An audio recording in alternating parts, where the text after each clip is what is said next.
بسم اللہ الرحمن الرحیم۔ ہمارا اصول فقہ کا کورس چل رہا تھا تو ہم مصادر شریعت کی بات ڈسکس کر رہے ہیں۔ مصادر شریعت میں کچھ مصادر کا ہم نے مطالعہ کر لیا تھا جن میں سے اجماع، قیاس وغیرہ اہم مصادر شریعت تھے۔ تو آج ہم کوشش کریں گے کہ ہماری مصادر شریعت کی جو بات ہے یہ مکمل ہو جائے، کمپلیٹ ہو جائے۔ تو ہم نے کچھ بنیادی مصادر کا تذکرہ کیا تھا۔ سب سے پہلے کتاب اللہ اور سنت رسول، پھر ہم نے کہا کچھ ثانوی مصادر ہیں، سیکنڈری سورسز ہیں۔ ان سیکنڈری سورسز کی بحث ہم ڈسکس کر رہے تھے، جن میں سب سے پہلے ہم نے پڑھا اجماع کو، consensus, agreement of Muslim scholars on a particular legal issue. دوسرا کیا ہے؟ قیاس، انالوجیکل ڈیڈکشن جسے کہتے ہیں۔ اور اس کے بعد ہم نے ڈسکس کیا کچھ اور اصولوں کو، جن میں ایک مصلحت یعنی مصلحت مرسلہ، اس کے علاوہ مصلحت مرسلہ جسے پبلک انٹرسٹ کہتے ہیں، اس کے علاوہ ہم نے سد الذرائع کو ڈسکس کیا، بلاکیج آف مینز۔ اس کے علاوہ ہم نے استحسان کو ڈسکس کیا کہ ہم نے کہا تھا کہ بعض علماء کا کہنا یہ ہے، معاصر علماء کا، کہ یہ استحسان وہی ہے جو ہمارے ہاں قانون میں جسے ایکوٹی کا کانسیپٹ کہتے ہیں۔ آج ہم نے ڈسکس کرنا ہے شرائع من قبلنا اور اس کے علاوہ کچھ اور مصادر۔ شرائع من قبلنا کا تعلق جو ہے وہ ان مصادر شریعت سے ہے جو نقل سے متعلق ہیں، روایت سے متعلق ہیں۔ یعنی کچھ مصادر کا تعلق جو ہے ان کا عقل سے ہے، یعنی ان میں عقلی اعتبار سے غور کیا جاتا ہے، اور کچھ مصادر شریعت کا تعلق جو ہے وہ نقل سے ہے، یعنی ان میں نقلی اعتبار سے غور کیا جاتا ہے۔ شرائع من قبلنا جو ہے اس کی 4 صورتیں ہیں۔ شرائع من قبلنا سے مراد پچھلی شریعتیں، سابقہ شریعتیں، جیسا کہ ہمارے پاس حضرت موسیٰ علیہ السلام کی شریعت موجود ہے، شریعت موسوی جسے کہا جاتا ہے، تورات کی صورت میں۔ قرآن مجید بھی اس بات کی تصدیق کرتا ہے کہ حضرت موسیٰ پہ اللہ تعالیٰ نے تورات نازل کی تھی۔ تو آج بھی بائبل ہمیں ملتی ہے۔ بائبل بیسیکلی 3 کتابوں کا مجموعہ ہے، تورات پلس زبور پلس انجیل۔ تو اصل جو شریعت ہے یا شرعی احکام ہیں وہ تورات کے اندر ہیں، اور تورات کی ضخامت کافی بڑی ہے، یعنی اپنے سائز میں تورات کافی بڑی کتاب ہے۔ زبور جو ہے وہ بیسیکلی حمد کے ترانے ہیں، یعنی اس میں اللہ عز و جل کی حمد و ثنا ہے، اس میں کوئی احکامات وغیرہ نہیں ہیں۔ اور انجیل کا جو غالب کانٹینٹ ہے، یعنی اکثر و بیشتر جو بڑا ٹاپک ہے، موضوع ہے انجیل کا، وہ مواعظ ہیں، حضرت عیسیٰ علیہ السلام کے مواعظ ہیں، یعنی ان کی واعظ و نصیحت ہے، کیونکہ وہ یہودیوں کی اصلاح کے لیے، خاص طور پہ ان کے اخلاقی جو ان کے اندر گراوٹ پیدا ہو گئی تھی، اس کے لیے وہ مبعوث کیے گئے تھے۔ تو وہ نئی کوئی شریعت لے کر نہیں آئے تھے حضرت عیسیٰ علیہ السلام، بلکہ وہ یہی کہتے تھے کہ میں بنی اسرائیل کی گمی ہوئی، گم شدہ بھیڑوں کی تلاش کے لیے آیا ہوں، جنہوں نے حق کے راستے کو گم کر دیا ہے۔ تو حضرت عیسیٰ بھی گویا کہ تورات کی شریعت کو ہی فالو کر رہے تھے۔ تو حضرت موسیٰ علیہ السلام کا ٹائم پیریڈ تقریباً بنتا ہے 13 سے 1400 قبل مسیح۔ یہ تقریباً ٹائم پیریڈ بنتا ہے 1300 سے 1400 BC، مطلب ایگزیکٹلی تو ہم نہیں کہہ سکتے، راؤنڈ اباؤٹ یہی ہے۔ تو اس عرصے کے اندر یعنی 1300-1400 سال تک جو شریعت رہی ہے غالب طور پہ دین اسلام کی، وہ یہی موسوی شریعت رہی ہے، یعنی تورات کی شریعت جسے ہم کہتے ہیں۔ تو آج بھی چونکہ تورات ہمارے پاس موجود ہے اور مختلف زبانوں میں پبلش ہوتی ہے، جیسا کہ اردو میں بھی اس کا ترجمہ مل جاتا ہے، یہاں لاہور سے انارکلی سے بائبل سوسائٹی نے اس کو پبلش کیا۔ تو شرائع من قبلنا، پچھلی جو شریعتیں ہیں ان کے اندر جو اللہ کا حکم ہے اس کی شرعی حیثیت ہمارے لیے یعنی امت محمدیہ صلی اللہ علیہ وسلم کے لیے کیا ہے۔ تو پچھلی شریعتوں کے جو احکامات ہیں وہ 4 طرح کے ہیں۔ ایک وہ ہیں کہ جن کا ذکر پچھلی شریعتوں میں بھی آ گیا اور ہماری شریعت نے ان کی تائید کر دی، یعنی اب ہم اپنی شریعت کے پرسپیکٹو میں، محمدی شریعت کے پرسپیکٹو میں پچھلی شریعتوں کو ایویلیویٹ کر رہے ہیں، ان میں آنے والے احکامات کا ہم جائزہ لے رہے ہیں۔ تو اگر پچھلی شریعتوں میں ایک حکم آ گیا، جیسے وہاں پہ توحید کا اس بات ہے، توحید کا اس بات آج بھی ہمیں مل جاتا ہے پچھلی کتابوں میں، اگرچہ قرآن مجید کا بیان یہی ہے کہ پچھلی کتابوں میں جو ہے وہ تبدیلی ہو چکی ہے، ان کے ماننے والوں نے ان کے حروف کو بدل دیا، ان کے معنی کو بھی بدل دیا، ان میں تحریف کر دی، لیکن اس کے باوجود ہم یہ کلیم نہیں کر سکتے کہ پچھلی جو کتابیں ان کا لفظ بدل گیا، تبدیلی ہو گئی ہے، وہ اس طرح سے محفوظ نہیں رہیں جیسا کہ وہ نازل ہوئی تھیں، لیکن یہ ہے کہ کل کی کل تبدیل ہو گئیں تو یہ کہنا بھی مشکل ہے۔ اس کی وجہ یہ ہے کہ آج بھی ہمیں، جو آج بھی بائبل پبلش ہوتی ہے مختلف زبانوں میں، انگریزی میں، اردو میں، عربی میں، اس میں ہمیں کچھ احکامات ایسے ملتے ہیں کہ جن کی تائید ہماری شریعت سے بھی ہوتی ہے، ٹھیک ہے، جیسے توحید کا اس بات ہے، نماز کا حکم ہے، ٹھیک ہے، قربانی کا حکم ہے، ٹھیک ہے، اسی طرح سے جو ہے وہ روزے کا حکم ہے۔ تو یہ وہ احکامات ہیں جو پچھلی شریعتوں میں بھی موجود تھے اور ہماری شریعت میں بھی ان احکامات کو باقی رکھا گیا، لیکن ہماری شریعت نے آ کے ہمیں یہ بتایا کہ اللہ تعالیٰ نے پچھلی شریعتوں پہ، یعنی پچھلی قوموں میں بھی اللہ تعالیٰ نے یہ چیز فرض کی تھی، اور تمہاری شریعت میں بھی، اور تم پر بھی یہ فرض کی گئی ہے۔ جیسے قرآن مجید میں ہے، یا ایھا الذین آمنوا کتب علیکم الصیام، کتب علیکم الصیام، تم پر روزہ رکھنا کیا کیا گیا؟ فرض کر دیا گیا۔ کما کتب علی الذین من قبلکم، کما کتب علی الذین من قبلکم، اب قرآن نے خود کہہ دیا نا کہ پچھلی شریعتوں میں بھی روزہ رکھنا کیا تھا؟ فرض تھا، ٹھیک، تم پہ بھی فرض ہے اور پہلوں پہ بھی یہ فرض تھا۔ تو اگر ہماری شریعت میں پچھلی شریعت کا کوئی حکم بیان ہو جائے، ایک حکم پچھلی شریعت میں بھی ہے جو پچھلی اقوام تھیں ان پہ فرض تھا، لیکن ہماری شریعت نے آ کے اس حکم کی تائید کر دی اور کہا کہ تم پہ بھی فرض ہے، تو یہ تو ہم لیں گے، ظاہری بات ہے، اس میں کوئی اختلاف نہیں ہے کہ یہ اب ہماری شریعت کا بھی ایک حکم ہے، پچھلی شریعتوں کا بھی ایک حکم ہے، ہماری شریعت کا بھی ایک حکم ہے، تو ہم اس کو اپنی شریعت کا حکم ہونے کی حیثیت میں لیں گے۔ دوسرا کیا ہے کہ ہماری شریعت نے آ کے پہلی شریعت کے کسی حکم کی تنسیخ کر دی ہو، یعنی اس کو منسوخ قرار دے دیا ہو، ٹھیک ہے، تو اب ظاہری بات ہے ہماری شریعت نے جب اس کو منسوخ قرار دے دیا تو اب ہم پچھلی شریعت کے حکم کو نہیں لیں گے۔ جیسے سجدہ تعظیمی، سجدہ تعظیمی جو ہے وہ پچھلی شریعتوں میں جائز تھا۔ قرآن مجید میں ہم سورہ یوسف میں دیکھتے ہیں کہ حضرت یوسف علیہ السلام کے بھائیوں نے اور ان کے والدین نے ان کو سجدہ کیا اور وہ سجدہ تعظیمی تھا، تو یہ پچھلی شریعتوں میں جائز تھا، لیکن یہ ہے کہ ہماری شریعت میں یہ حرام ہے، ہماری شریعت میں یہ الاؤڈ نہیں ہے۔ اسی طرح مال غنیمت کو لے لیں، مال غنیمت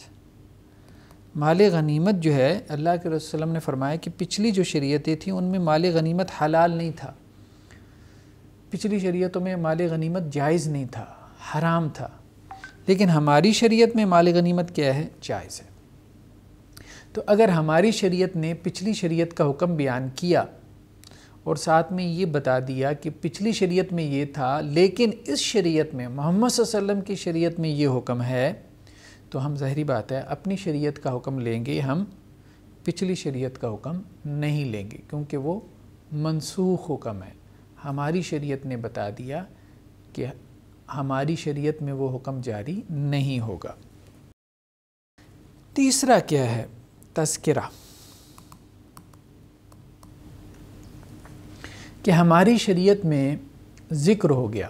اب دیکھیں نا، سب ہماری شریعت کے اعتبار سے یہ ساری قسمیں چل رہی ہیں۔ ہماری شریعت نے پچھلی شریعت کے کسی حکم کی تائید کر دی، ہماری شریعت نے پچھلی شریعت کے کسی حکم کو منسوخ کر دیا، ہماری شریعت میں پچھلی شریعت کا کوئی حکم بطور قصے کے بیان ہو گیا، ذکر کے طور پہ آ گیا، اب مثال کے طور پہ اللہ تعالیٰ نے بنی اسرائیل کے بارے میں فرمایا وَكَتَبْنَا عَلَيْهِمْ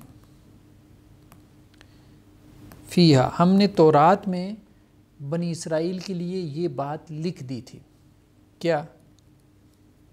ان النفس بالنفس، کہ نفس کے بدلے نفس، جان کے بدلے جان، ان النفس بالنفس والعین بالعین، آنکھ کے بدلے آنکھ، والانف بالانف، ناک کے بدلے ناک، والاذن بالاذن، اور کان کے بدلے کان، اور اسی طرح آگے قرآن نے کہا والجروح قصاص، زخموں کا بھی قصاص ہوگا۔ تو یہ بات اللہ تعالیٰ کہہ رہے ہیں ہم نے بنی اسرائیل کے لیے تورات میں لکھی تھی۔ اب آنکھ کے بدلے آنکھ، کان کے بدلے کان، ناک کے بدلے ناک، زخم کے بدلے زخم، جان کے بدلے جان، اللہ تعالیٰ نے تو بطور تذکرہ کیا ہے نا کہ بنی اسرائیل کے لیے یہ چیز فرض تھی، تو کیا ہماری شریعت میں بھی یہ فرض ہے؟ تو ہماری شریعت میں بھی یہ فرض ہے، یہ حکم اسی طرح سے ہے، لیکن اس میں اختلاف ہو گیا کہ ہماری شریعت میں یہ حکم کیسے ثابت ہوتا ہے، یعنی یہ قصاص کا حکم کیسے ثابت ہوا۔ تو حنفیہ اور ان کے ساتھ جو ہے وہ مالکیہ، شافعیہ اور حنابلہ کی ایک جماعت، ان کی ایک جماعت، یہ سب نہیں، ان کی ایک جماعت، تو وہ یہ کہتے ہیں کہ پچھلی شریعتوں میں یہ حکم جس طرح سے ثابت تھا، اسی لیے یہ حکم ہمارے لیے بھی ثابت ہوتا ہے، اگرچہ ہماری شریعت نے اس طرح سے بیان نہیں کیا کہ پہلوں پہ وہ فرض تھا تو تم پہ بھی فرض ہے، یہاں پہ بطور تذکرہ آ گیا، بطور واقعے کے بیان ہوا۔ اب اس کا ذکر اگر بطور واقعے کے آ گیا تو اب وہ ہمارے حق میں فرض ہے کہ نہیں ہے؟ تو حنفیہ، مالکیہ، شافعیہ اور حنابلہ کی ایک جماعت کہتی ہے کہ وہ ہمارے حق میں فرض ہے، لیکن مالکیہ، شافعیہ اور حنابلہ کی ایک دوسری جماعت وہ یہ کہتی ہے کہ یہ ہمارے حق میں فرض نہیں ہے۔ اس وجہ سے فرض نہیں ہے کہ اللہ تعالیٰ نے پچھلی شریعتوں کے حکم کے طور پہ اس کو بیان کیا۔ ہماری شریعت میں یہ اس وقت فرض ہوگا جب ہماری شریعت سے کوئی دلیل آ جائے گی، ہماری شریعت سے جب کوئی دلیل آ جائے گی کہ یہ ہمارے حق میں فرض ہے۔ ہماری شریعت میں اگر اس کو پچھلی شریعت کے حوالے سے بطور ایک واقعے کے بیان کر دیا گیا تو صرف اس بیان سے وہ ہمارے لیے فرض نہیں ہو جاتا کہ پچھلی شریعتوں کے لیے یہ چیز فرض تھی، صرف اس بیان سے وہ چیز فرض نہیں ہو جاتی، کیونکہ اگر ہم یہ مان لیں تو پھر تو ہماری شریعت میں بہت ساری چیزیں بیان ہوئی ہیں۔ جیسے اصحاب کہف کے واقعے میں آپ دیکھیں، جب اللہ تعالیٰ نے ان کو بیدار کیا 300 سال اور کچھ عرصے کے بعد، وہ پورا واقعہ جن لوگوں نے سورہ کہف پڑھی ہے ان کے سامنے ہے، پھر وہ دوبارہ وہاں جا کے جو ہے وہ سو گئے اسی غار میں جہاں انہوں نے اتنا عرصہ گزارا تھا۔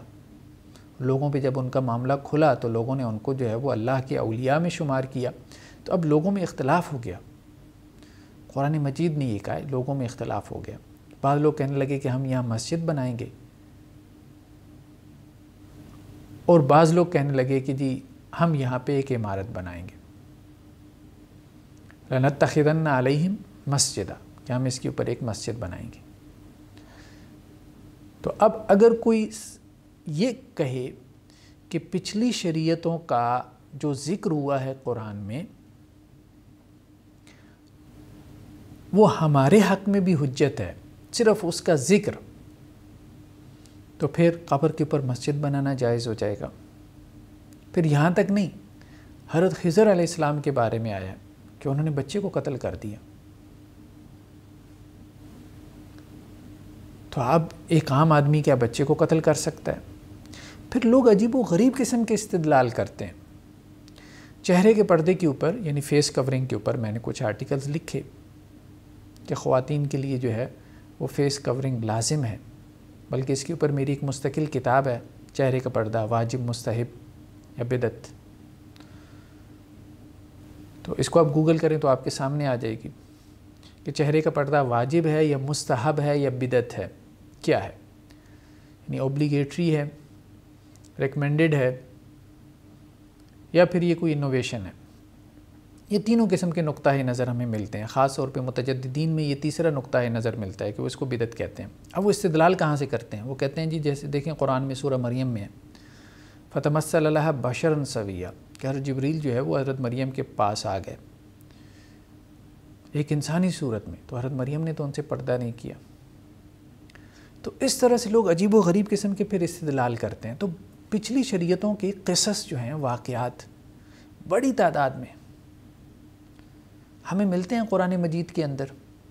اگر آپ ان قصوں سے جو ہے یہ ثابت کرنا شروع کر دیں، اللہ تعالیٰ نے تو ان کو بطور قصہ کے بیان کیا ہے، پچھلی قوموں کے حالات اور واقعات کو، ان سے ہم اپنے لیے شریعت اخذ کرنا شروع کر دیں ان قصوں سے، جبکہ اللہ کا مقصود جو ہے وہ قصہ بیان کرنا تھا، ہمارے لیے کوئی شریعت بیان کرنا نہیں تھا اس واقعے سے۔ لیکن اگر ہم ان سے شریعت اخذ کرنا شروع کر دیں گے تو عجیب و غریب قسم کے احکامات شریعت محمدیہ میں ثابت ہونا شروع ہو جائیں گے کہ جن کی نفی ہوگی خود شریعت کی دوسری نصوص سے، رسول اللہ صلی اللہ علیہ وسلم کی سنن اور احادیث سے۔ تو اس لیے موقف جو ہے وہ یہی درست ہے، یہی موقف درست ہے کہ یہ احکامات جو قرآن مجید میں آ گئے بطور ایک قصہ کے، بطور ایک ذکر کے، تو وہ ہمارے حق میں حجت نہیں ہے۔ ہمارے حق میں تب وہ حجت بنتے ہیں جب ہماری کسی دلیل سے وہ ثابت ہو جائیں، کتاب و سنت کے کسی نص سے، یا کتاب و سنت کی کسی نص کے معنی اور مفہوم سے وہ ثابت ہو جائیں کہ وہ ہمارے حق میں حجت بن رہے ہیں، پھر وہ ثابت ہوتے ہیں۔ صرف بطور تذکرہ ان کا آ جانا ہماری نصوص میں تو یہ کافی نہیں ہے کہ ہم ان کو اپنے حق میں حجت مانیں، ان شرعی احکام کو۔ تو یہی رائے جو ہے وہ درست معلوم ہوتی ہے، کیونکہ اللہ تعالیٰ نے بہت ساری چیزوں کو بطور قصہ کے بیان کیا، اور اللہ کا اصل مقصود جسے منشأ متکلم کہتے ہیں وہ بھی پچھلی قوموں کے حالات اور واقعات بیان کرنا ہے، نہ کہ شریعت کا بیان۔ شریعت کے بیان کا قرآن مجید کا اپنا ایک انداز ہے جس کو ہم نے قواعد اللغویہ عربیہ میں ڈسکس کیا۔ پھر اس سے پہلے ہم نے جب قرآن کی بات کی تھی، قرآن کو بطور مصدر شریعت کے ہم نے ڈسکس کیا تھا، اس نے ہم نے بیان کیا تھا کہ قرآن میں شرعی حکم بیان کرنے کا ایک انداز ہے، ایک معروف انداز اور اسلوب ہے۔ اس معروف انداز اور اسلوب میں حکم شرعی بیان ہوگا تو ہم اس کو حکم شرعی سمجھیں گے، ورنہ وہ حکم شرعی نہیں ہے، وہ ایک واقعے کا بیان ہے کہ یہ واقعہ ہوا ہے، اور اس واقعے کے بیان میں مختلف حکمتیں پوشیدہ تھیں، کیونکہ اس وقت ظاہری بات ہے کہ جب قرآن مجید نازل ہو رہا تھا تو عرب معاشرے میں، خاص طور پہ مدینہ کے اندر، مدنی قرآن میں، تو یہود کو بھی مخاطب کیا گیا کیونکہ وہ مدینہ میں رہتے تھے۔ ان کے 3 قبائل تھے، بنو قینقاع، بنو نذیر، بنو قریظہ، پھر بعد میں وہ خیبر میں چلے گئے۔ چوتھی صورت کیا ہے؟ چوتھی صورت یہ ہے کہ ہماری شریعت میں وہ غیر موجود ہوں، تو یہ حجت ہے، یہ حجت نہیں ہے، یہ بھی حجت نہیں ہے راجح قول کے مطابق، اور جو غیر موجود ہیں ہماری شریعت میں وہ بھی حجت نہیں ہے۔ یعنی وہ احکامات جو پچھلی شریعتوں میں تو ہیں لیکن ہماری شریعت میں ان کا ذکر بھی نہیں آیا۔ ہم جب بائبل کا مطالعہ کرتے ہیں تو ہمیں پتہ چلتا ہے کہ ہاں پچھلی قوموں پہ یہ چیزیں فرض کی گئی تھی، یا ان کے لیے یہ احکامات نازل ہوئے تھے، تو ہمارے حق میں کیا ہیں وہ حجت نہیں ہے، کیونکہ تمام اہل علم کا اس بات پہ اتفاق ہے کہ پچھلی شریعتیں کیا ہو چکی ہیں؟ پچھلی شریعتیں منسوخ ہو چکی ہیں۔ اصلاً یہ منسوخ ہے، رسول اللہ صلی اللہ علیہ وسلم کی شریعت نے پچھلی تمام شریعتوں کو منسوخ کر دیا، ان کے تمام احکامات کو منسوخ کر دیا۔ اب قیامت تک کے لیے ایک ہی شریعت ہے، اور وہ ہے شریعت محمدی صلی اللہ علیہ وسلم، اور جامع اور کامل ہے، کمپریہنسو ہے، وہ محتاج نہیں ہے کسی بات میں کہ اسے پچھلی شریعتوں سے کوئی دلیل پکڑنی پڑے، اسے اس کی ضرورت نہیں۔ لیکن یہاں پہ خاص طور پہ ہم غامدی صاحب کو دیکھتے ہیں کہ جب وہ مصادر شریعت کو بیان کرتے ہیں تو ان کے یہاں مصادر شریعت کی ترتیب کیا ہے غامدی صاحب کے یہاں؟ وہ یہ کہتے ہیں سب سے پہلے جو ہے وہ یہ فطرت ہے. سب سے پہلے کیا ہے؟ فطرت کے حقائق، یعنی کچھ دین ایسا ہے جو اللہ تعالیٰ نے انسانی فطرت میں رکھ دیا ہے. پھر اس کے بعد وہ یہ کہتے ہیں سنت ابراہیمی. پھر کچھ دین ایسا ہے جو حضرت ابراہیم علیہ السلام سے چلا ہے، جسے وہ سنت ابراہیمی کہتے ہیں، اور وہ رہتی دنیا تک باقی رہے گا. تیسرا مصدر سورس آف شریعہ وہ کہتے ہیں کہ پچھلی کتابیں، سابقہ کتب، سابقہ آسمانی صحائف، وہ یہ کہتے ہیں کہ ان میں بھی اللہ کا حکم موجود ہے.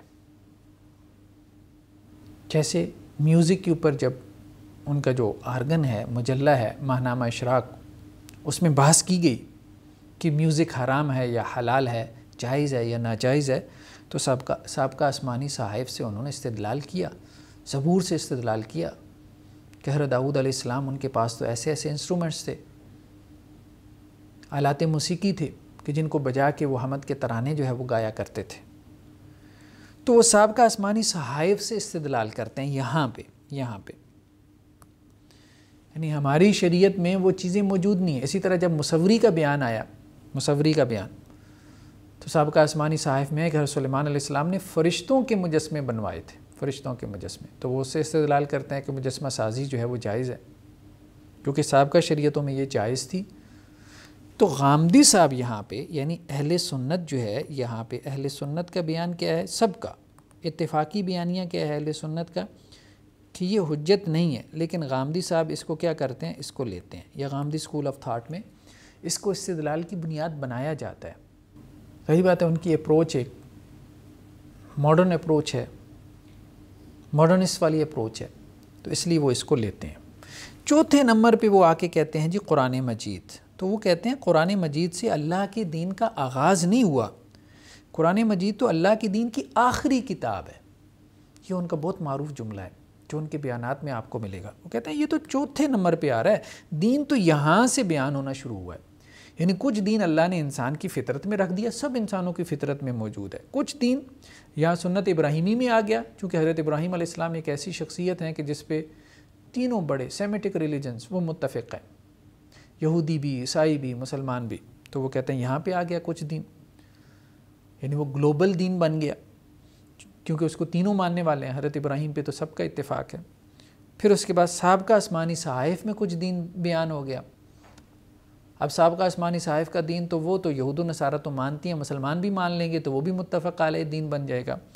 پھر اس کے بعد چوتھے نمبر پہ قرآن مجید آتا ہے، چوتھے نمبر پہ. تو قرآن دین کی آخری کتاب ہے، یعنی قرآن نے دین کو شروع نہیں کیا. ہمارا بیانیہ کیا ہے کہ قرآن دین کی پہلی اور آخری کتاب ہے. کس معنی میں؟ اس معنی میں کہ پچھلی شریعتوں کو منسوخ کر دیا گیا.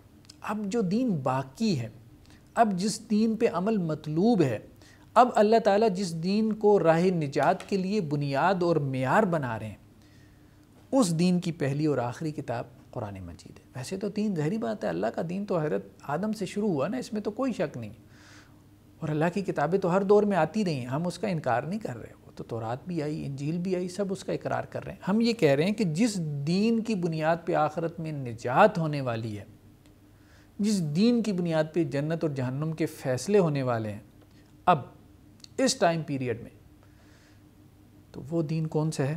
وہ دین اسلام ہے، کہ جس میں قرآن پہلی کتاب بھی ہے اور آخری کتاب بھی ہے. اس دین اسلام میں سابقہ کتب کی اہمیت وہ نہیں ہے کہ جی آپ سارا معاملہ یہاں سے شروع کریں اور قرآن کو چوتھے نمبر پہ لے آئیں. نہیں، وہ دین شروع ہی قرآن سے ہوتا ہے. یہ رسول اللہ صلی اللہ علیہ وسلم کا دین ہے، یہ دین ابراہیمی نہیں ہے، یہ دین موسوی نہیں ہے، یہ دین عیسوی نہیں ہے. وہ سب ادیان تھے، اللہ کی طرف سے نازل کردہ ادیان تھے، مذاہب تھے، کتابیں تھیں، لیکن اپنے اپنے وقت کے لیے تھیں. بعد میں ان ادیان کو منسوخ کر دیا گیا. اب واحد رسول اللہ صلی اللہ علیہ وسلم کا دروازہ ہے کہ جس دروازے سے آپ جنت میں داخل ہو سکتے ہیں. رسول اللہ صلی اللہ علیہ وسلم کے مبعوث ہو جانے کے بعد، بعثت کے بعد، آپ صلی اللہ علیہ وسلم کو نبوت ملنے کے بعد اور قرآن کے نازل ہو جانے کے بعد، اب جنت میں داخل ہونے کا دروازہ صرف اور صرف یہی ہے، اور وہ کیا ہے؟ وہ دین اسلام ہے. بس باقی سارے دروازے بند ہو گئے. اس سے پہلے باقی دروازے بھی کھلے تھے. تو یہ بات جو ہے وہ اچھے طریقے سے سمجھنے کی ضرورت ہے.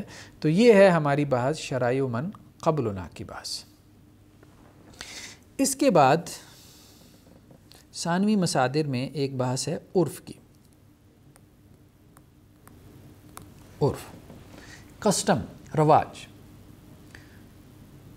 ہمارے ہاں جو انگلش لا ہے اس میں بھی آپ دیکھتے ہیں کہ کسٹم، خاص طور پہ برٹش لا، یو کے لا کے اندر کسٹم جو ہے وہ آپ کو ایک بہت بڑا سورس آف لا نظر آتا ہے. برطانیہ میں عام طور پہ جو قوانین ہیں وہ لکھی ہوئی نہیں ہیں، وہ ریٹن نہیں ہے. زیادہ تر ان کے ہاں جو قوانین ہیں یا قوانین کی ایک بڑی تعداد ان کے ہاں کیا ہے، اس کو وہ کسٹم لا کہتے ہیں. وہ رواج میں ہے، لوگوں کی پریکٹس میں. تو ماڈرن جو لا ہے اس کے اندر بھی کسٹم کی بڑی اہمیت ہے. اور ہمارا جو جسے ہم اسلامک لا کہتے ہیں یا ہمارے ہاں جو فقہ اسلامی جسے ہم اصطلاح میں کہہ دیتے ہیں، اس کے اندر بھی عرف کی بڑی اہمیت ہے. عرف جو ہے وہ کوئی دلیل ہے کہ نہیں ہے. تو قرآن مجید میں ہم دیکھتے ہیں بہت سارے مقامات پہ اور احادیث میں بھی عرف کو دلیل بنایا گیا. جیسے جب قسم کی کفارے کی بات ہوئی تو کہا گیا من اوسط ما تطعمون اہلیکم، کہ 10 مساکین کو کھانا کھلاؤ.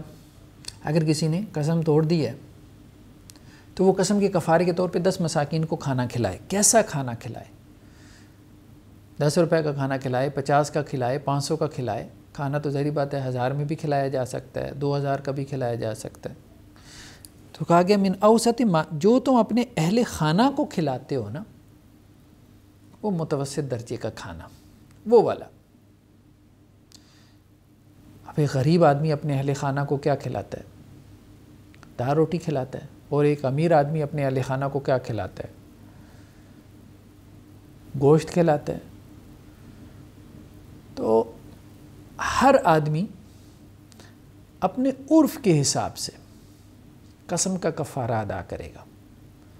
یعنی وہ کیا کرے گا؟ جو اپنے گھر والوں کو کھانا کھلاتا ہے اس کھانے کا اعتبار کرتے ہوئے ویسا کھانا غرباء اور مساکین کو کھلائے گا. یہ نہیں کہ خود تو اچھا کھاتا ہو اور غرباء اور مساکین کو جب کھلانے کے لیے یعنی کفارے کے طور پہ جب جو ہے وہ کھانا نکالے تو وہ اپنے ملازم کی حیثیت سے نکالے. یہ نہیں. تو یہاں عرف کا اعتبار کیا گیا. قسم کا کفارہ ادا کرنے والے کے عرف کا اعتبار کیا گیا. اسی طرح سے قرآن مجید میں ایک اور جگہ پہ ہے وَلَهُنَّ مِثْلُ الَّذِي عَلَيْهِنَّ بِالْمَعْرُوفِ، کہ ان عورتوں کے لیے حقوق ہیں، ان عورتوں کے لیے وَلَهُنَّ، ان عورتوں کے لیے حقوق ہیں اس کی مانند جیسا کہ ان کے اوپر ذمہ داریاں ہیں. لہن ان کی حقوق ہیں، رائٹس ہیں. علیہن ان کی ذمہ داریاں ہیں. اللہ اوپر کے معنی میں آتے ہیں، رسپانسبلٹیز. ان عورتوں کے لیے حقوق بھی ہیں جیسا کہ ان کی ذمہ داریاں ہیں. بالمعروف، عرف کے مطابق، رواج کے مطابق. کچھ حقوق تو ہسبینڈ اینڈ وائف کے یا میاں بیوی کے شریعت نے متعین کر دیے، بیان کر دیے، کو لسٹ ڈاؤن کر دیا. لیکن تمام حقوق لسٹ ڈاؤن نہیں ہو سکتے. بہت ساروں کو کیا کیا؟ عرف کے ساتھ مربوط کر دیا، رواج کے ساتھ. اب رواج کو دیکھو گے، مثال کے طور پہ کسی عورت کا جو ہے وہ حق مہر مقرر نہیں ہوا. اب حق مہر تو دینا ہے، طے نہیں ہوا، نکاح کرتے وقت حق مہر طے نہیں ہوا. تو اب اس عورت کا حق مہر کیا ہوگا؟ تو اس کو فقہا کیا کہتے ہیں؟ اس کا مہر مثل ہوگا. مہر مثل یعنی اس عورت کی خاندان میں دیکھا جائے گا کہ اس کی خاندان میں جب عورتوں کی شادی ہوتی ہے، لڑکیوں کی شادی ہوتی ہے، تو ان کا مہر کتنا مقرر کیا جاتا ہے. تو اس عورت کا بھی اتنا حق مہر ہوگا. اسی طرح سے مثال کے طور پہ ایک بہت مسئلہ آج کل کے مفتیان کرام کے پاس آتا ہے کہ کیا عورت کے لیے یہ لازم ہے کہ وہ ساس سسر کی خدمت کرے، یعنی بیوی کے یا بہو کے لیے لازم ہے کہ وہ اپنے ساس سسر کی خدمت کرے. یہ مسئلہ بہت زیادہ مفتیان کرام کے پاس آتا ہے. تو کہنے کا مقصد یہ ہے کہ بہت ساری چیزیں جو ہے نا وہ ہمیں عرف کی طرف دیکھنا پڑتا ہے. ہم یہ نہیں کہہ سکتے کہ یہ چیز شریعت میں نہیں ہے تو بس ثابت بھی نہیں ہوتی. نہیں، بہت ساری چیزیں اگر عرف میں ہیں تو خاص طور پہ احناف کے ہاں تو امام سرخسی یہ کہتے ہیں کہ جو چیز عرف میں ہو وہ ایسی ہے جیسے نص سے ثابت ہو، وہ تو عرف کو اتنی اہمیت دیتے ہیں احناف۔ لیکن بہرحال عرف کی اہمیت ہے، ایک چیز عرف میں اگر ثابت ہو رہی ہے تو وہ ثابت ہے، کیونکہ شریعت نے دیکھیں عرف کا اعتبار کیا، خاص طور پہ میاں بیوی کے حقوق میں اس کا اعتبار کیا۔ تو اگر ایک پورے معاشرے کا رواج یہ ہے کہ بہو جو ہے وہ اپنے ساس سسر کی جو ہے وہ خدمت کرے گی تو اس عرف کا اعتبار کیا جائے گا۔ اب یہ کہنا کہ جی آپ شریعت سے نص لا کے دکھائیں، تو یہ نص تو پھر شوہر کے بارے میں بھی نہیں ہے کہ وہ اپنی بیوی کو جو ہے وہ اتنا کما کے دے۔ مطلب ایک طرف آپ یہ کہہ رہے ہیں کہ جی عورت کی ذمہ داری اگر ثابت کرنی ہے تو نص لے کے آئیں، تو اگر آپ نے شوہر کی ذمہ داری ثابت کرنی ہے تو وہ بھی تو نص سے ثابت کریں، پھر وہ عرف سے کیوں ثابت کر رہے ہیں؟ آپ نے شوہر کے اوپر ذمہ داری ڈال دی کہ جی وہ بجلی کا بل ادا کرے، وہ گیس کا کنیکشن لگوا کے دے، وہ واسا کے اور پی ٹی سی ایل کے بل ادا کرے، وہ اس کو ایسا ایسا جو ہے وہ مکان بنا کے دے، وہ ایسا ایسا اس کو فرنیچر خرید کے دے، وہ اس کو گھر میں جو ہے وہ سپلٹ اے سی لگوا کے دے، وہ اس کو گھر میں جو ہے وہ فریج رکھوا کے دے۔ اب نان نفقے کے اندر کیا یہ ساری چیزیں شریعت نے بیان کی ہیں جو آج کل کے شوہر جو ہے وہ اپنی بیویوں کے حوالے سے ادا کرتے ہیں؟ تو ظاہری بات ہے یہ سب چیزیں آپ کو ان کی فہرستیں کوئی شریعت میں نہیں ملیں گی۔ تو جب شوہر سے آپ یہ تقاضا کر رہے ہیں کہ جی وہ بیوی کی یہ ضرورتیں پوری کرے، یہ ضرورتیں پوری کرے، اور اس میں کوئی نص بھی موجود نہیں ہے، آپ صرف یہ کہتے ہیں بھئی حالات کا تقاضا ہے، بلکہ لوگ تو یہاں تک کہتے ہیں کہ بھئی جس خاندان سے آپ لڑکی لے کے آئے ہو، اگر اس خاندان میں رواج یہ ہے کہ میڈ گھر میں رکھی جاتی ہے تو اپنی بیوی کو جو ہے وہ میڈ رکھ کے دو، ٹھیک ہے، شوہر کی استطاعت ہے تو وہ میڈ رکھ کے دے، ہم اس بات کو مانتے ہیں۔ تو اگر عرف ہے کہ جس خاندان سے آپ لڑکی لے کے آ رہے ہیں اس کو میڈ فراہم کی جاتی ہے تو آپ اپنی بیوی کو میڈ فراہم کریں گے، شوہر کو ہم کہیں گے کہ وہ عرف کا لحاظ کرے، لیکن دوسری طرف عورت کو بھی تو اس کا لحاظ کرنا چاہیے نا۔ جب عورت کے دینے کی باری آتی ہے تو پھر آپ کہتے ہیں کہ جی نص لے کے آئیں، جب عورت کی ذمہ داری کی بات آتی ہے تو آپ کہتے ہیں جی نص لے کے آئیں، کہاں پہ لکھا ہوا ہے کہ ساس سسر کی خدمت جو ہے وہ بہو کی ذمہ داری ہے؟ لیکن جب عورت کے لینے کی باری آتی ہے تو پھر آپ کے پاس بھی نص نہیں ہے، پھر آپ کہتے ہیں جی نہیں، رواج کو دیکھیں گے، کسٹم کو دیکھیں گے، عرف کو دیکھیں گے، خاندان کو دیکھیں گے۔ تو اس طرح سے نہیں، اگر اعتدال ہمیں پیدا کرنا ہے تو ہمیں پھر دونوں طرف ہی عرف کو دلیل بنانا ہے، دونوں طرف ہی عرف کو دلیل بنانا ہے۔ میرا کراچی میں جانا ہوا تو کئی مذہبی نوجوانوں نے مجھے یہ بات کہی کہ ہمارے خاندان والے وہ چونکہ مذہبی ذہن نہیں رکھتے، اب میں کسی تحریک یا جماعت کے ساتھ اٹھنے بیٹھنے کی وجہ سے، کسی درس قرآن کے حلقے میں شمولیت کی وجہ سے میرا مذہبی ذہن ہو گیا، تو اب میں یہ چاہتا ہوں، یعنی وہ نوجوان یہ کہنے لگے کہ ہم یہ چاہتے ہیں کہ ہم دینی گھرانوں میں دینی لڑکیوں سے شادی کریں، لیکن جب ہم اپنے گھروں میں بات کرتے ہیں تو ان کا دینی مذہبی ذہن تو نہیں ہے۔ ایک تو اس وجہ سے وہ انکار کرتے ہیں، اور دوسرا وہ یہ کہتے ہیں کہ مذہبی عورت کو گھر لانے کا مطلب یہ ہے کہ ایک بوجھ اٹھا کے گھر لے آؤ۔ تو میں نے کہا یہ کیا بات ہوئی، یہ کیوں سوچ پیدا ہوئی ہے؟ تو انہوں نے کہا یہاں کراچی میں مفتیان کرام نے یہ فتویٰ دیا ہوا ہے کہ عورت کی کوئی ذمہ داری نہیں ہے کہ شوہر کے کپڑے دھوئے، عورت کی کوئی ذمہ داری نہیں ہے کہ شوہر کو کھانا پکا کے دے، کیونکہ کوئی نص ہی نہیں ہے۔ تو اس لیے مذہبی عورت جو ہے وہ یہ آگے سے مفتیان کرام کے فتوے جو ہے وہ بیان کرنا شروع کر دیتی ہے۔ لوگ کہتے ہیں بہتر ہے آپ ایک دنیا دار خاتون جو ہے وہ لے کے آئیں، کم از کم وہ گھر کا کوئی کام کاج تو کرے گی، کچھ آپ سے لے گی تو کچھ آپ کو ریٹرن بھی تو کرے گی۔ تو اب دیکھیں کہ اس سے سوسائٹی میں کتنا فساد برپا ہو رہا ہے کہ چند مفتیان کرام نے اپنے فتاویٰ کے اندر عرف کا دھیان نہیں کیا، عرف کا لحاظ نہیں کیا، تو ان کا فتویٰ کیا ہو گیا؟ غیر متوازن ہو گیا، اور اس سے سوسائٹی میں بگاڑ پیدا ہونا شروع ہو گیا۔ تو یہ سب اصول وہ ہیں کہ فتویٰ دیتے ہوئے ان کے لحاظ کرنے سے آپ کے فتویٰ میں توازن پیدا ہوگا۔ ٹھیک ہے، عرف جو ہے وہ اس کی دو قسمیں ہیں، ہر جگہ ہم عرف کو دلیل نہیں بنا سکتے، یہ بات درست ہے، ہر جگہ ہم عرف کو دلیل نہیں بنا سکتے، تو اس لیے ایک تو بحث ہے عرف کی حجیت کی، اہم بحث ہے جس پہ ہم نے کچھ ڈسکشن کی ہے. ایک اس کی بحث ہے حجیت کی، ٹھیک ہے، کہ عرف حجت ہے. تو ہم نے کہا اس کے دلائل کیا ہیں؟ قرآن میں ہیں کہ عرف حجت ہے. اس کے دلائل جو ہے وہ حدیث میں ہیں کہ عرف جو ہے وہ حجت ہے. جیسے رسول اللہ علیہ وسلم نے حضرت ابو سفیان رضی اللہ عنہ کی جو بیوی تھیں حضرت ہندہ رضی اللہ عنہ، تو انہوں نے آپ صلی اللہ علیہ وسلم سے شکایت کی کہ ابو سفیان تو سردار ہیں، بہت پیسہ ہے ان کے پاس، لیکن مجھے دیتے نہیں ہیں. تو اللہ کے رسول نے کہا تھا کہ تم لے لیا کرو ان کو بتائے بغیر، اپنی ضرورت کے مطابق، اپنے لیے اور اپنے بیٹے کی ضرورت کے مطابق تم لے سکتی ہو، اس میں کوئی حرج نہیں، یہ چوری نہیں ہے. یعنی اپنے شوہر کے بٹوے سے نکال لیا کرو. اب یہ عرف ہے نا. دوسرا ہم نے کہا کہ فقہا سب کے سب عرف کو مانتے ہیں، کچھ زیادہ مانتے ہیں، کچھ کم مانتے ہیں. جیسے جو کم مانتے ہیں ان میں کون ہیں؟ شوافع ہیں اور حنابلہ ہیں، کیونکہ انہوں نے قیاس کا اور استحسان کا استعمال بہت کم کیا یا نہیں کیا. اور جنہوں نے قیاس اور استحسان کا استعمال بہت زیادہ کیا جیسے احناف اور مالکیہ، تو یہ دونوں عرف کو بہت زیادہ مانتے ہیں. یہ بھی مانتے ہیں لیکن یہ زیادہ مانتے ہیں اس کو. جیسے آپ کو بتایا کہ امام سرخسی کے ہاں تو جو چیز عرف سے ثابت ہے وہ ایسے جیسے نص سے ثابت ہے. دوسری بحث جو ہے وہ کیا ہے؟ وہ عرف کی اقسام ہے. یعنی عرف، ہر قسم کا عرف حجت نہیں ہے. عرف جو ہے وہ ایک وہ ہوتا ہے جو عرف صحیح ہے، اور ایک عرف وہ ہے جو عرف فاسد ہے. یہ حجت ہے، یہ حجت نہیں ہے. عرف صحیح کون سا ہے؟ جو شرع کے موافق ہو، شرع کے موافق ہو، یا آپ یوں کہہ سکتے ہیں کہ جی نص کے خلاف نہ ہو، نص کے خلاف نہ ہو. ٹھیک ہے. مالکیہ اور احناف یہ کہتے ہیں کہ کسی قطعی دلیل کے خلاف نہ ہو، لیکن جمہور یہ کہتے ہیں کہ جی خبر واحد کے بھی خلاف نہ ہو. اور یہی بات ٹھیک ہے کہ کسی بھی نص کے خلاف نہ ہو، چاہے وہ قطعی دلیل ہے یا خبر واحد ہے، کسی بھی نص کے خلاف نہ ہو. وہ عرف صحیح ہے، وہ دلیل ہے، وہ حجت ہے.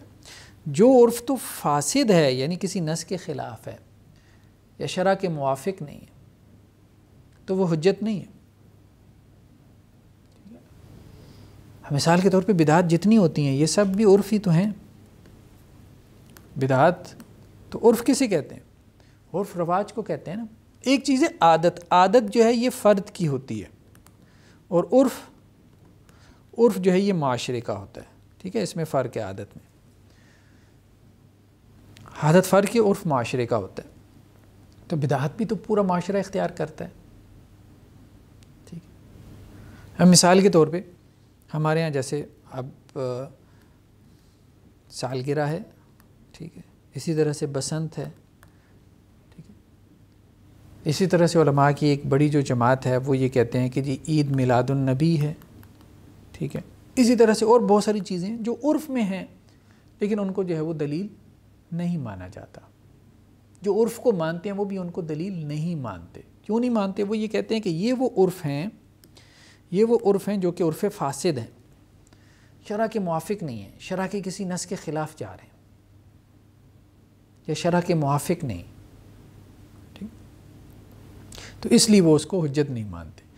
تو بہرحال جو بھی عرف کو مانتے ہیں، کہنے کا مقصد یہ ان کے یہاں عرف دو قسم کا ہے، ایک عرف صحیح اور ایک عرف فاسد.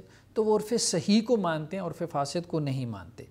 تو عرف جو ہے نا، خاص طور پہ جو ہمارے ڈسپیوٹس ہیں ان میں اب دیکھیں کہ کیسے ان کو ختم کرنے کے لیے ہمارے جو اختلافات ہیں، خاص طور پہ جو کورٹس میں چلے جاتے ہیں، ان کو ختم کرنے میں بہت ممد اور معاون ثابت ہو سکتا ہے. مثلا آپ بکرا منڈی میں جاتے ہیں کوئی جانور خریدنے کے لیے عید الاضحیٰ کے موقع پہ.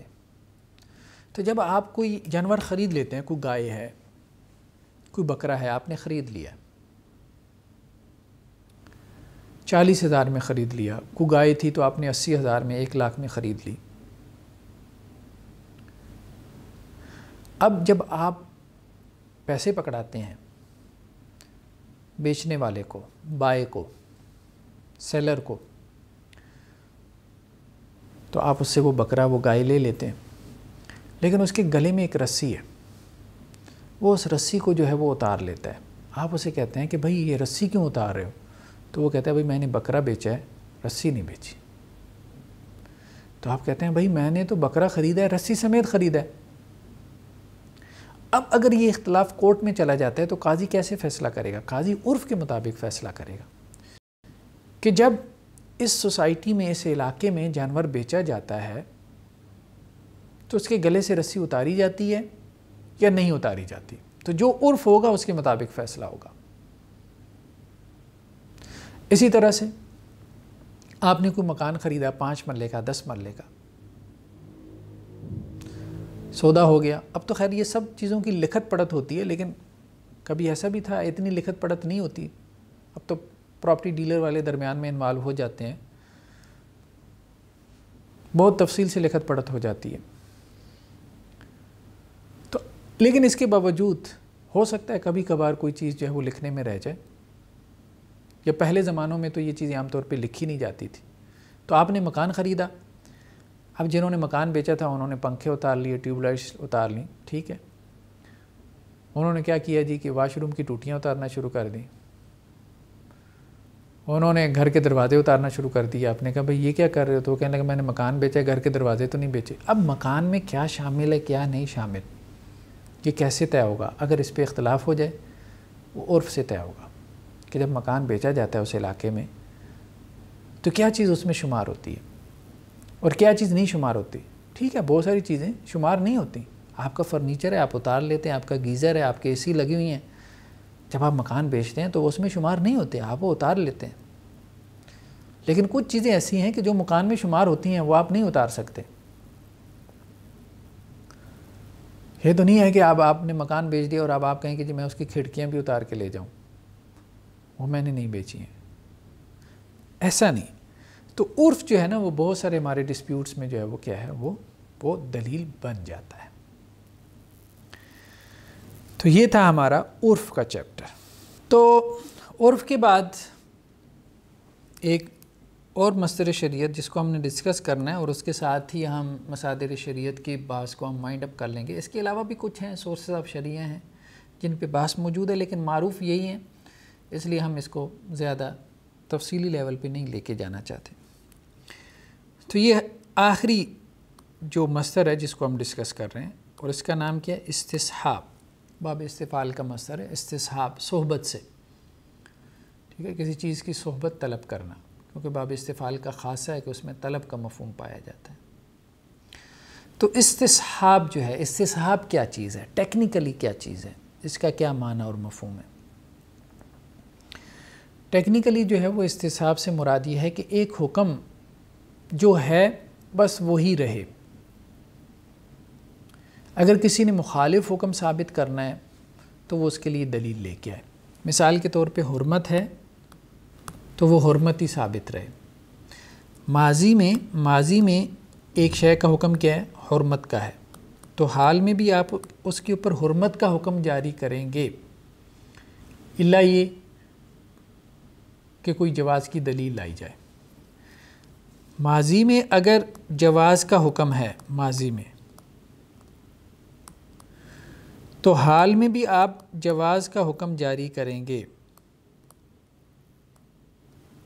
الا یہ کہ حال میں کوئی حرمت کی دلیل لے آئیں۔ یعنی ایک چیز کا جو اصلاً حکم ہے وہی حکم اس کا جاری ہوگا۔ ایک چیز کا ایک مرتبہ ایک حکم ثابت ہو گیا تو اب اس کا وہی حکم ثابت رہے گا، الا یہ کہ مخالف حکم ثابت کر دیا جائے۔ اس کو ہم مثالوں سے بھی سمجھ سکتے ہیں، بلکہ اس کی جو اقسام ہے اس سے یہ تھوڑا سا واضح طور پہ ہمارے سامنے کھل کر آئے گا۔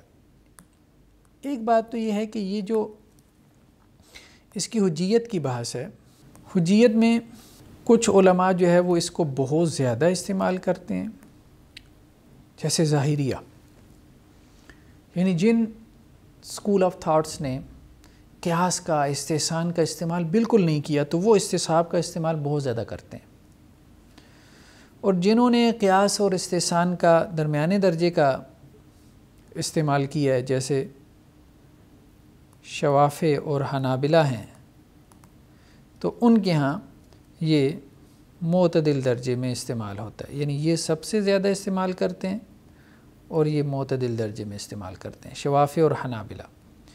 اور جو مالکیہ اور اور حنفیہ ہیں یہ سب سے کم استعمال کرتے ہیں اس کا، استصحاب کے پرنسپل کا، کیونکہ انہوں نے قیاس اور استحسان کو بہت زیادہ استعمال کر لیا نا۔ تو جنہوں نے قیاس اور استحسان کو بہت زیادہ استعمال کیا ان کو استصحاب کے اصول کی زیادہ ضرورت نہیں پڑی، لیکن انہوں نے بھی اس کو مانا ہے۔ شوافی اور حنابلہ یہ درمیانے درجے میں اس کو استعمال کرتے ہیں، کیونکہ ان کے یہاں قیاس اور استحسان درمیانے درجے میں مستعمل ہے، اور ظاہریہ چونکہ قیاس اور استحسان کو بالکل نہیں استعمال کرتے تو ان کے ہاں استصحاب بہت زیادہ استعمال ہوتا ہے، یہ والا۔ اگر ہم آئیں اس کی اقسام کی طرف، تو اس کی اقسام میں جیسے اس کی معروف اقسام میں ایک کیا ہے جسے کہتے ہیں استصحاب براءت اصلیہ۔ براءت اصلیہ یعنی اصلاً ہر شخص بری و ذمہ ہے، ٹھیک ہے۔ ایک شخص جب تک بالغ نہیں ہوا تو اس پہ کوئی حکم ثابت نہیں ہے، جب بالغ ہو جائے گا تو اس پہ کوئی حکم ثابت ہوگا۔ ایک شخص سویا ہوا ہے تو اس پہ کوئی حکم ثابت نہیں ہے، جب بیدار ہوگا تو ثابت ہوگا۔ ایک شخص جو ہے وہ مجنون ہے، پاگل ہے، اس پہ کوئی حکم ثابت نہیں ہے، وہ بری و ذمہ ہے ہر شرعی حکم سے، الا یہ کہ اس کے پاس عقل آ جائے۔ تو براءت اصلیہ، اصل میں جو ایک شے کا حکم ہے وہی حکم ہم جاری کریں گے۔ وَالَّذِي خَلَقَ لَكُم مَّا فِي الْأَرْضِ جَمِيعًا، یہی آیت استصحاب کے لیے دلیل بھی بنائی جاتی ہے۔ خَلَقَ لَكُم، اللہ نے پیدا کیا تمہارے لیے، مَا فِي الْأَرْضِ، مَا فِي الْأَرْضِ، جو زمین میں ہے۔ خَلَقَ لَكُم، لام، اس لام کو کہتے ہیں یہ لام منفیت کا ہے، یعنی بعض اہل علم نے کہا یہ لام کون سے منفیت کا ہے، اللہ نے تمہارے فائدے کے لیے پیدا کیا جو کچھ زمین میں ہے۔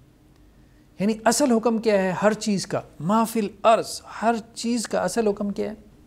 جواز کا، کیونکہ اللہ کہہ رہے ہیں ہم نے وہ تمہارے فائدے کے لیے پیدا کیا، تو اصلاً ہر چیز جائز ہے، اصلاً ہر چیز جائز ہے، الا یہ کہ آپ اس کے ناجائز ہونے کی دلیل لے کے آئیں۔ تو یہ ہے براءت اصلیہ، اصل کا حکم جو ہے وہ آپ جاری کریں گے، جو اس کا اصل حکم ہے، اور وہ اصل حکم کیا ہے؟ جواز کا۔ اصل حکم کیا ہے؟ کہ کوئی شرعی حکم کسی کے اوپر لاگو نہیں ہے، یعنی جب بچہ پیدا ہوتا ہے تو اس پہ کوئی شرعی حکم لاگو نہیں ہوتا، ہاں جب وہ بالغ ہو جاتا ہے پھر اس کے اوپر شریعت لاگو ہوتی ہے۔ دوسرا کیا ہے؟ اس کو عام طور پہ استصحاب شریعت یا احناف کے ہاں استصحاب عقل کا نام دیا جاتا ہے۔ کوئی شرعی حکم اگر ایک مرتبہ ثابت ہو گیا نا، ایک حکم اگر شرعاً ثابت ہو گیا یا ایک حکم اگر عقلاً ثابت ہو گیا تو آپ اب اس کو ثابت ہی مانیں گے۔ مثال کے طور پہ ایک آدمی جو ہے اس نے قرض لیا، ایک آدمی کے بارے میں ثابت ہو گیا کہ یہ مقروض ہے، یہ چیز ثابت ہو گئی کہ اس نے قرض لیا ہے، اس پہ گواہان موجود ہیں۔ اب وہ مقروض کہتا ہے میں نے قرض دے دیا، اس کے لیے اب اسے دلیل لانی پڑے گی۔ اصلاً وہ مقروض ثابت ہو گیا، دلیل شرعی سے یا دلیل عقلی سے وہ مقروض ثابت ہو گیا، تو اب اس کے مقروض ہونا ہی جاری کیا جائے گا، اس کے مقروض ہونے کا ہی حکم لگایا جائے گا، الا یہ کہ وہ یہ ثابت کر دے کہ وہ مقروض نہیں رہا، اس نے اپنا قرض پے کر دیا۔ یہ تو تھا نا براءت اصلیہ میں کیا ہے کہ کوئی شخص مقروض نہیں ہے، کوئی شخص مقروض نہیں ہے۔ ایک شخص دعویٰ دیتا ہے کہ فلاں میرا مقروض ہے، تو براءت اصلیہ کے اصول کے مطابق کیا ہوگا؟ جو یہ دعویٰ کر رہا ہے کہ یہ فلاں میرا مقروض ہے اسے دلیل لانی پڑے گی۔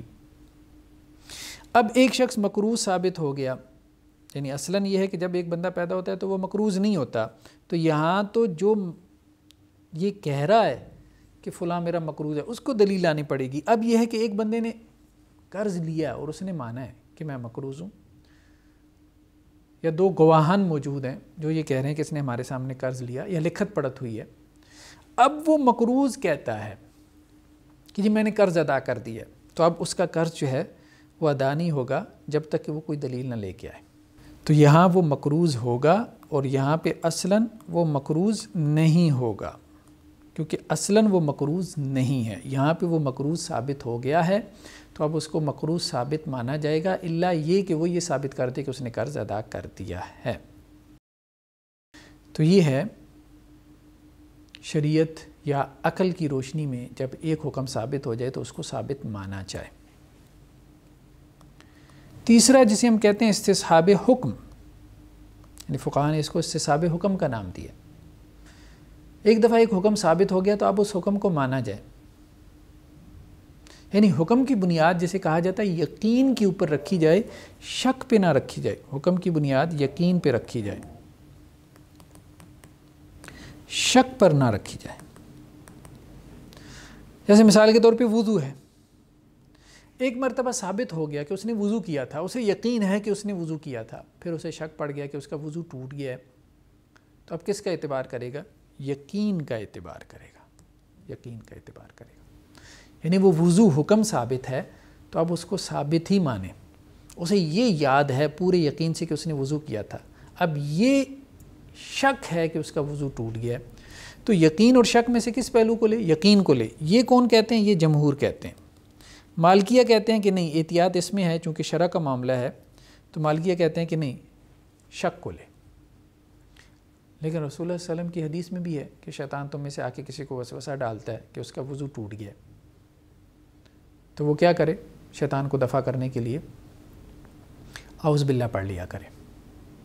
تو جمہور کا موقف ہی ہمارے نزدیک جو ہے وہ راجح ہے، یعنی حنابلہ کا، احناف کا، شوافع کا یقین کا اعتبار ہوگا۔ اسی طرح سے اگر مثال کے طور پہ ایک اور مسئلہ طلاق ہے کہ شوہر نے جو ہے وہ اپنی بیوی کو طلاق دی، اب اسے یہ غلط فہمی لاحق ہوئی کہ اس نے 3 دی ہیں یا 1 دی ہے۔ اچھا، 1 کا اسے یقین ہے، 3 کا اسے شک ہے، تو اب جمہور کیا کہتے ہیں کہ جی وہ 1 کا اعتبار کرے گا، مالکیہ کہتے ہیں وہ 3 کا اعتبار کرے گا۔ اس کے بعد ہے استصحاب وصف، یعنی ایک چیز کا وصف ہے، اگر وہ ایک مرتبہ ثابت ہے تو اب اس وصف کو ثابت مانا جائے۔ مثال کے طور پہ پانی کا وصف کیا ہے؟ پانی کا وصف یہ ہے کہ پانی جو ہے وہ طاہر ہے، پانی کا وصف ہے کہ وہ طاہر ہے۔ اب آپ پانی کو طاہر ہی مانیں گے، الا یہ کہ اس کا وہ وصف جو ہے وہ کیا ہو؟ تبدیل ہو جائے طہارت کا۔ پانی یعنی اس کے 3 اوصاف ہیں، رنگ، بو، مزہ۔ پانی کا ایک رنگ ہے، کلر ہے، ایک اس کی بو ہے، آرڈر ہے، ایک اس کا مزہ ہے، ٹیسٹ ہے۔ اگر ان میں سے کوئی تبدیل ہو جائے تو پھر تو آپ کہہ سکتے ہیں کہ پانی کا وصف بدل گیا، یعنی طہارت۔ اگر یہ تبدیل نہ ہو تو پھر آپ یہ نہیں کہہ سکتے۔ لیکن اس میں بہرحال اختلاف ہے، اس میں شوافع اور حنابلہ جو ہیں وہ تو اس کو ثابت مانتے ہیں، استصحاب وصف کو، لیکن مالکیہ اور احناف یہ کہتے ہیں کہ یہ دفع مضرت میں، یعنی اگر آپ نے کسی سے مضرت، ضرر کو دور کرنا ہو تو پھر تو یہ حجت ہے، لیکن جلب منفیت میں، یعنی اس سے اس کا کوئی حق ثابت ہوتا ہو تو پھر یہ حجت نہیں۔ کوئی نئی منفیت، کوئی فائدہ ثابت ہوتا ہو تو اس میں نہیں۔ اس سے آپ ضرر کو دور کرنا چاہتے ہیں تو پھر تو آپ اس کو مان لیں، استصحاب کو، کہ اس قسم کو، لیکن اگر اسے کوئی فائدہ پہنچانا چاہتے ہیں تو پھر نہیں۔ مثال کے طور پہ گمشدہ آدمی، مسنگ پرسن جسے کہتے ہیں آپ، گمشدہ آدمی۔ اب گمشدہ آدمی جو ہے وہ زندہ ہے، اس کا وصف کیا ہے؟ گمشدہ آدمی کا وصف کیا ہے؟ زندہ ہے، یعنی ہم استصحاب وصف پڑھ رہے ہیں نا، اس کا ایک وصف ہے زندہ ہے، 4 سال سے گم ہے، 10 سال سے گم ہے، تو 10 سال بعد بھی کیا آپ اس کو زندہ ہی سمجھیں گے؟ تو جمہور تو یہی کہتے ہیں، یعنی شوافع اور حنابلہ، کہ آپ اس کو زندہ سمجھیں گے، آپ اس کو زندہ کنسیڈر کریں گے، ٹھیک ہے؟ یعنی اس کے جو ایسٹس ہیں، اس کا جو مال ہے وہ اس کا مال اور اس کے ایسٹس رہے گا،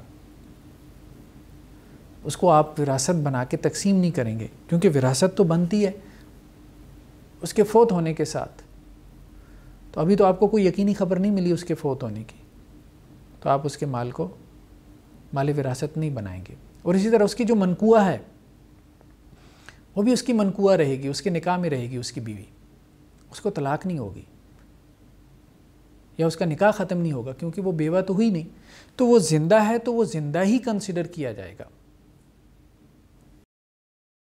احناف یہ کہتے ہیں کہ دفع مضرت میں آپ اس کو حجت مان لیں، جلب منفیت میں نہ مانیں۔ اس کا مطلب کیا ہے؟ یعنی اس کے جو ایسٹس ہیں اپنے، جب وہ گم ہوا تھا تو اس وقت اس کے کچھ ایسٹس ہیں، کچھ مال و دولت تھا، کچھ بھی تھا، اس کو تو آپ تقسیم نہ کریں، کیونکہ اس میں اس کے لیے ضرر ہے، نقصان ہے، کہ اس کا مال ہے، اس نے محنت سے کمایا ہے۔ لیکن یہ ہے کہ اس دوران میں 8-10 سال سے وہ مسنگ پرسن میں ہے، اگر کوئی اس کا رشتہ دار فوت ہو جاتا ہے، اس کا والد مثال کے طور پہ، اس کی والدہ، اور اب وہاں سے اس کو کوئی حصہ ملتا ہے، تو یہ حصہ اس کو نہ ملے، یہ حصہ اس کو نہ ملے، نئی وراثت اس کے لیے ثابت نہ ہو۔ تو دفع مضرت میں وہ حجت مانتے ہیں، جلب منفعت میں نہیں۔ اور ایک اور قسم جو استصحاب کی گئی ہے وہ کیا ہے؟ وہ استصحاب حکم اجماع، یعنی ایک مسئلے میں اجماع ہو گیا، مثال کے طور پہ تیمم کب ہوگا؟ جب پانی نہیں ہوگا، جب پانی نہیں ہوگا تو اس وقت تیمم ہو سکتا ہے، پانی مل جائے تو تیمم نہیں ہوگا۔ اب ایک آدمی، اس نے نماز شروع کر دی، اس نے پانی تلاش کیا، اس کو نہیں ملا۔ عام طور پہ فقہاء نے یہ کہا ہے کہ 1 کلومیٹر کے ریڈیس میں پانی تلاش کرے، بہرحال اس نے ممکن حد تک تلاش کی، اس کو پانی نہیں ملا، اس نے نماز کے لیے نیت باندھ لی، اس کے بعد اس کو پانی مل گیا۔ اب نماز میں کیسے پانی مل گیا؟ کچھ بھی ہو سکتا ہے، مثال کے طور پہ بارش شروع ہو گئی، دوسری تیسری رکعت میں تھا، بارش شروع ہو گئی، تو اب کیا وہ نماز مکمل کرے؟ یعنی یہ وہ شخص ہے کہ جس نے مقدور پر کوشش کی، ایفرٹ کی، پانی تلاش کیا، پانی نہیں ملا، اب اس نے تیمم کر کے نماز پڑھنا شروع کر دی، نماز پڑھ رہا ہے، دوسری تیسری رکعت میں ہے کہ اس کو پانی مل گیا، مثال کے طور پہ بارش شروع ہو گئی، تو اب کیا وہ اپنی نماز توڑے، وضو کرے اور دوبارہ نماز پڑھے، یا پھر وہ اپنی نماز کو جاری رکھے؟ تو اب اس میں بعض فقہاء یہ کہتے ہیں کہ وہ اپنی نماز کو جاری رکھے، اور بعض فقہاء یہ کہتے ہیں کہ وہ اپنی نماز کو توڑے اور وضو کرے۔ تو جو فقہاء یہ کہتے ہیں کہ وہ اپنی نماز کو جاری رکھے، تو وہ بیسیکلی اس کو جاری کرتے ہیں، حکم اجماع کو۔ حکم اجماع کیا ہے کہ پانی نہیں ملا تو اس نے تیمم کر لیا، تو اب تیمم تو اس نے جو ہے وہ کر لیا، پانی نہیں ملا تھا اس کو تو اس نے تیمم کر لیا، تو تیمم تو اس کے لیے اجماعاً جائز ہوا نا۔ پھر اس نے نماز شروع کی، یہ نماز جو اس نے شروع کی ہے تو اجماعاً اس کی نماز شروع کرنا تیمم کے ساتھ صحیح تھی، تو اس لیے اب اس کو ختم کرنا بھی اس کے لیے تیمم کے ساتھ صحیح ہے، تو اس کو دوبارہ نماز توڑ کے وضو کرنے کی ضرورت نہیں ہے۔ لیکن بعض فقہاء کہتے ہیں کہ نہیں، چونکہ پانی مل گیا تو اس لیے اب وہ کیا کرے، دوبارہ وضو کرے۔ تو یہ ہمارا مصادر شریعت کے حوالے سے بحث تھی ہماری، جس میں ہم نے استصحاب کو بھی کچھ ڈسکس کر لیا۔ تو انشاءاللہ سے اب ہمارا آخری بڑا موضوع رہ گیا اجتہاد اور تقلید کا، وہ ہم نیکسٹ لیکچر میں اس کو ڈسکس کریں گے، اور اس کے ساتھ ہمارا اصول فقہ کا یہ جو کورس ہے، ایک بگننگ لیول کا آپ کہہ لیں کورس ہے، جو ہم نے یونیورسٹی گریجویٹس کے لیے تیار کیا ہے، تاکہ انہیں کچھ جو ہے وہ یہ معلوم ہو کہ فقہاء جو ہے وہ کس طرح سے محنت کرتے ہیں قرآن و سنت سے اللہ تعالیٰ کے حکم شرعی کو تلاش کرنے کے لیے، تو اس کا ایک اوور ویو مکمل ہو جائے گا۔ سبحانک اللہم و بحمدک نشہد ان لا الہ الا انت نستغفرک و نتوب الیک۔